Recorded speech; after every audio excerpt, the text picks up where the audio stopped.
लेकिन जब ऐसी स्थिति आती है, जब मोदी जी बहुत तरफ घिर जाते हैं, उनके भक्त बहुत तरफ से घिर जाते हैं, तो उनके पास काउंटर अटैक करने के लिए 2-3 ही मुद्दे होते हैं। एक मुद्दा होता है कि इंदिरा जी ने एक मुसलमान से शादी की थी, और दूसरा ये पूछते हैं कि राहुल गांधी की जाति क्या है और धर्म क्या है।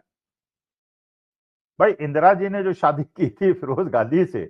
फिरोज गांधी मुसलमान नहीं थे, लेकिन अब व्हाट्सएप उनके हाथ में है, आईटी सेल उनके पास में है, गोदी मीडिया उनके पास है, तो जनता तक बहुत बात पहुंचाने में वो सफल हो जाते हैं कि इंदिरा जी ने मुसलमान से शादी की थी, जबकि फिरोज गांधी पारसी थे, और पारसियों की बिल्कुल पद्धति और उनका धर्म बिल्कुल अलग है। और पारसी वो समुदाय है जिसने हमारे देश के अंदर इंडस्ट्रियल रिवॉल्यूशन में बहुत बड़ा योगदान दिया है। हालांकि उनकी जनसंख्या बहुत कम है, लेकिन उनका कंट्रीब्यूशन बहुत ज्यादा है। रतन जी टाटा, जमशेद टाटा, ये सब पारसी समुदाय के लोग थे, और बहुत कम संख्या में हैं, लेकिन बहुत ही ज्यादा देश को आगे बढ़ाने वाला समाज है ये। पहला तो इंदिरा जी ने फिरोज गांधी से शादी की, तो उसको पूरी तरह से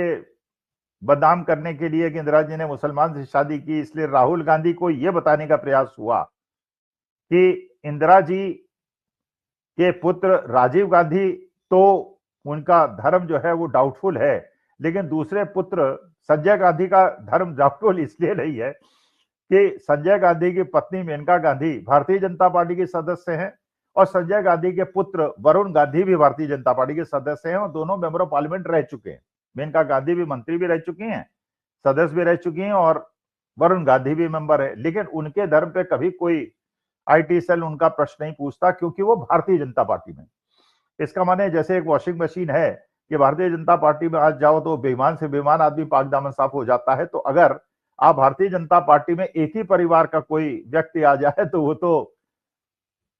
धर्म और जाति और उसका सारा चरित्र ठीक हो जाता है, लेकिन उसी परिवार का दूसरा आदमी उसी वंशावली का आ जाए तो वो खराब हो जाता है।